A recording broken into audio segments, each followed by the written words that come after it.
And you can tell me if it's on YouTube. Hi, YouTube.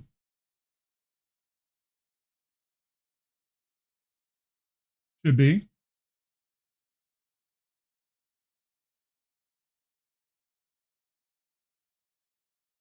I see it live on my side. So hopefully, if you're watching on YouTube, you can see it.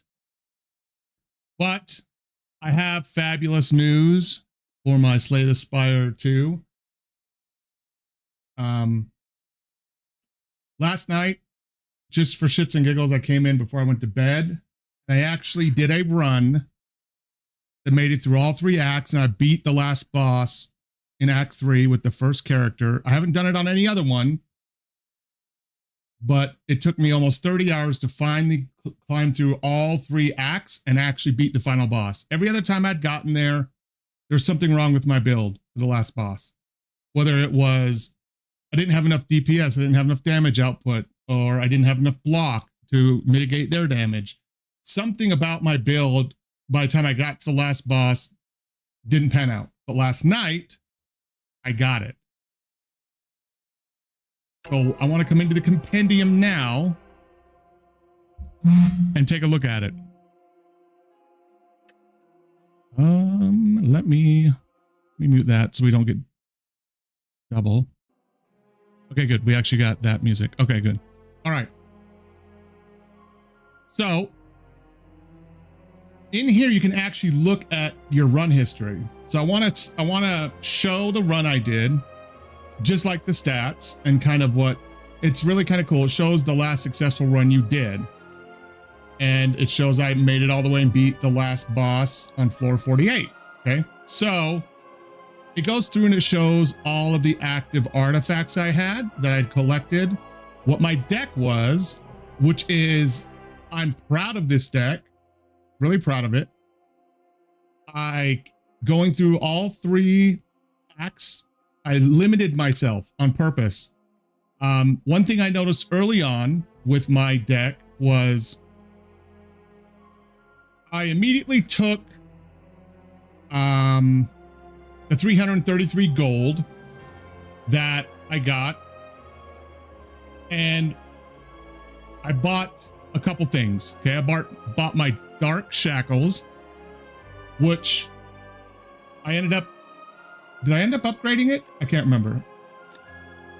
I think I did by the end. It was upgraded into 0 cost, and it was always in my hand at the beginning of every single run. Either that one or there's another colorless one that was always in my hand at the beginning of every run, of every, it's called combat. There's turns inside the combat. Anyways, so I was working my way through the bosses, and I got, that's the first thing I got out of, in the very beginning. I chose Cursed Pearl, which means I had this card show up in my deck. Fine, whatever. I got 333 gold, which helped me get some other of these artifacts along the way. Then I got this one as a reward. Every time I enter a rest site, I gain max strength. I only used it once because you have to choose that option instead of resting to regain XP or to upgrade a card. So I only did it once when I didn't have a card I wanted to upgrade towards the end. Is it here? No. There was one time I did it. Maybe it was towards the end. I thought I did it somewhere along here. I could have sworn I used it once. Maybe that was a whole different run. I've had so many runs they've blurred together. Okay. But then I got this one. That's every single initial hand, every combat. So the very first hand when I start any round, all of the cards are upgraded. Incredible artifact. Okay. This started a snowball effect for me of getting through enemies with a lot less damage being taken. And not, being able to enter, elite battles in the first one. As you can see, multiple ones. I entered them to get some additional rewards, okay? This one comes into play insanely good with this one later on, okay? So every 3 attacks, and that's not strikes, that's attacks. Any card that has attack on it. Every 3 of those I play, I get 4 block, okay? Every single time. Okay, so keep that in mind. Every three cards I play in a round, I'll get 4 block automatically, okay? The start of every second turn, I automatically get 14 block. So I could have anywhere from 18 to 22 block from doing nothing except attacking in the second round of any given combat. This next one is what changed everything, okay? It changed every single one of my strike cards, which are the default attack cards. It gave it this ember quality, right? Which means it took the cost down to 0, which means if I had strikes in my hand in the very beginning of a round, they were upgraded to 9 damage and they were cost 0 energy. And if I get 3 of them, if I have 3 of those, that automatically gives me 4 block without even having to use a card or use any energy. I automatically have 4 block. Then the next one I got is this. At the start of each combat, I get 4 plating. Plating is so overpowered. That means I get 4 block in the first round, 3 block in the second, 2 block in the third, and 1 block in the fourth round. Automatically just having this bonus right there, okay? Then at the end of every combat, of every single one of these, I gained max HP. At the end of every combat. But that one came probably...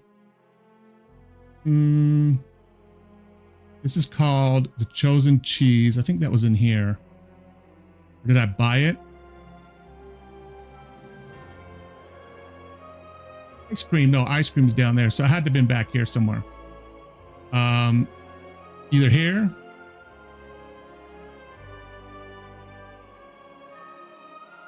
Let's garage. That's that one. Okay, so it's after that. I got it right. It kind of towards the end of the first one. Maybe it's the last boss. Let's see. I skipped all of those cards. Energy, colorless, swift. Okay. Anyways, then I got Daughter of the Wind. Whenever I play an attack, I get a block. I don't think you realize how crazy overpowered that is when you consider I had plate. All my strikes were 0 cost. And every time I played 3 of them, I automatically got 4 block. So by playing 3, I got 4, 5, 6, 7 block automatically. Plus I could have up to 11 by having 0 blocks played out of my hand. 0. And I've spent 0 energy too. 0, none. Okay. It got to the point where I rarely had to play my block cards to even block damage because I could just do it. But when I actually had to, I had cards that when I built up block, like this body slam, insane. I use this multiple times with like 30 plus block in a battle where it would just slam the enemy 0 cost. And that's just because I built up attacks. Because I think I also had, this also is an attack at 0 cost too already. I thought I had another one in here that,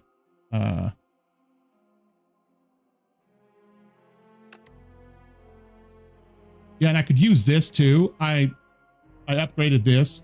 It was supposed to be exhausted, but when you upgrade it, the exhausted gets taken off, which means it just goes back in to be reshuffled. 0 cost, add 2 energy. And I had a number of cards that actually allowed me to draw again, like Headbutt allows me to bring a card back in. A lot of times I'd bring back in either production, or I would bring back in Body Slam if I had a lot of block that I'd already gotten. This is the one from that I got, but salvo was also important too. I got a way to give it a perfect fit, and that means that whenever it would have been shuffled in, it's automatically just placed on the top. It's just 12 damage for 1. And I've retained my hand this turn. But when I got this, after I played it, I would retain all the cards in my hand, which kind of helped in a lot of the longer battles I had throughout this whole thing. This adds damage, stomp, 12 damage to all enemies, and every attack, because I'm playing attacks for nothing, it reduces, like, almost all the time I played this, it was at 0 cost too, and this counts as another attack to give me even more armor, more block. I mean, it was a compounding crazy thing. And then I got this at the start of your turn, add a random attack card into my hand that costs 0. So I already always started with an attack in my hand no matter what, and it costs nothing if it previously did. This, I was allowed to carry over towards the very end of the whole run energy between rounds. So if I, there's certain mobs and certain bosses where it's best to not even try offense, doing damage, because they may have something similar to thorns and they're just going to do damage to you, like no matter what. So building up a lot of block, things like that is good, because then this actually carries over. And when you're able to attack them, you can have a whole shit ton of energy to use. And if I used, what was it? Production? No, it was salvo. And I retained my hand. I could have a decent amount of cards to use. Hourglass, at the start of your turn, deal 3 damage to all enemies. That's every single turn inside the combat. So it's like, imagine having 3 poison on every enemy at the beginning of every single round. That's kind of what it is similarly. So in this last one I bought at right here, strike dummy, right before the last fight, which changed all of my strike cards from 6 damage to 9 damage. So they were not only free, they gave me block, and they now did 9 damage per card, and they were free. By the end, I didn't even really have a hard time with it.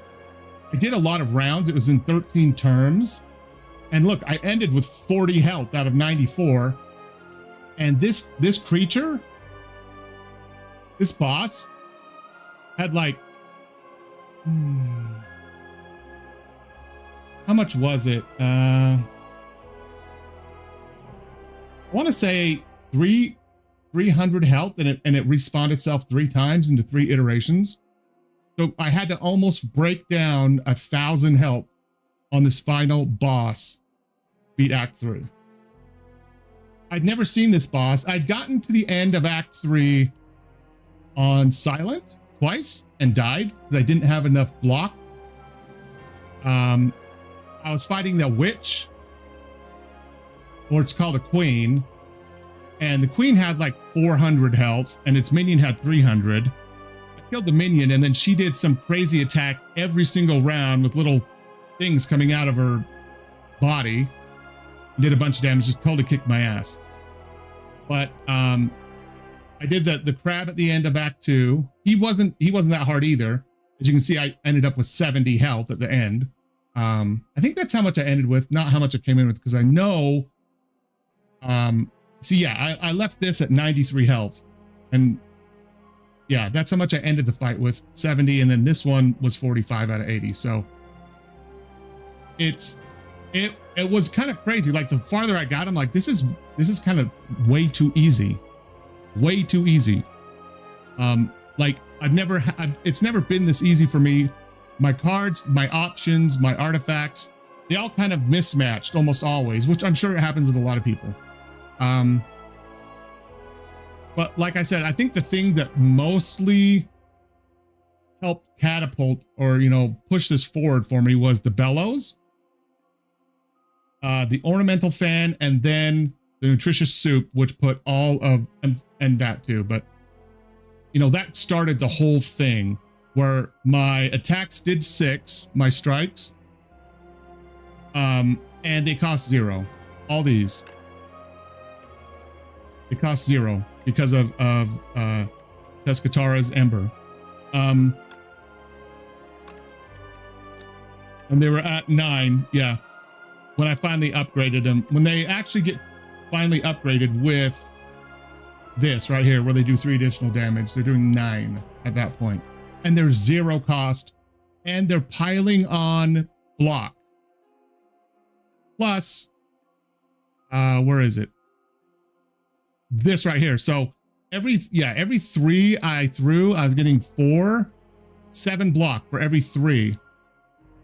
Every 3 attacks, I was getting 7 block automatically, right out of the gate. So it was costing me nothing getting all that block. It was an insanely overpowered run. Like I said, it's the first one I've got all the way to the end, so I was super excited. But yeah, I love it. I was so excited, I couldn't believe it. I almost wanted to stream as I was getting farther and farther into it, but I'm like, you know what? I'm just gonna play through it. I'm probably gonna end up dying anyways, and I didn't. I just kind of hammered it out. And this last one had me a little worried, just because I think I killed the first iteration of him in 2 or 3 rounds, in 2 or 3 turns, just because I'm so front loaded with the extra cards at the beginning and extra attack. And I always had, I think it was Nosh? No.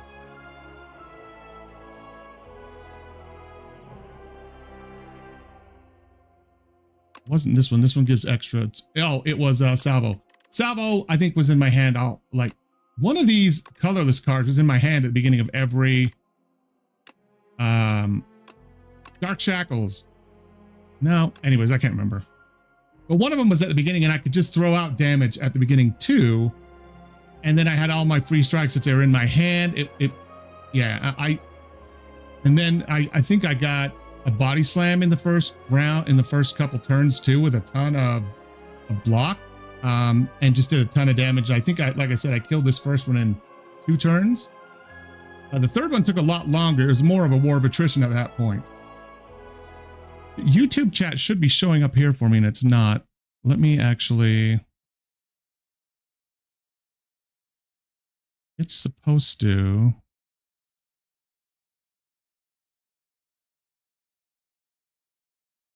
Let's see.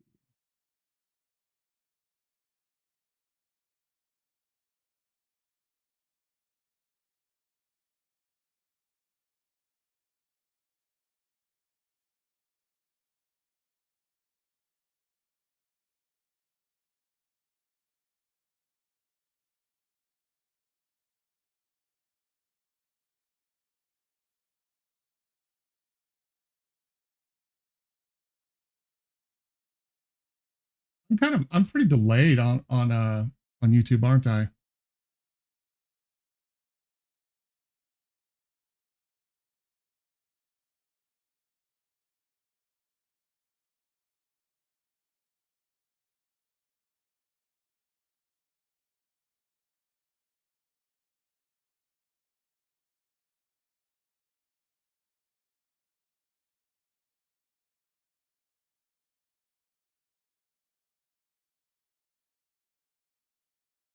Maybe I'm not. Where is my hat?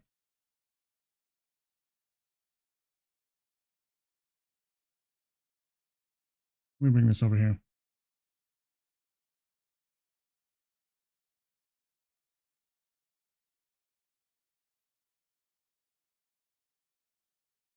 Flashbang.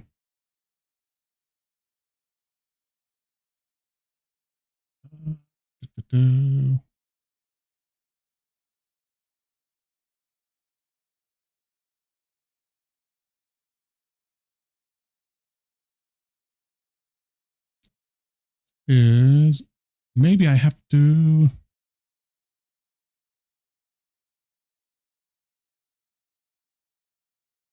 Maybe I have to log back into Stream Elements. Hold on.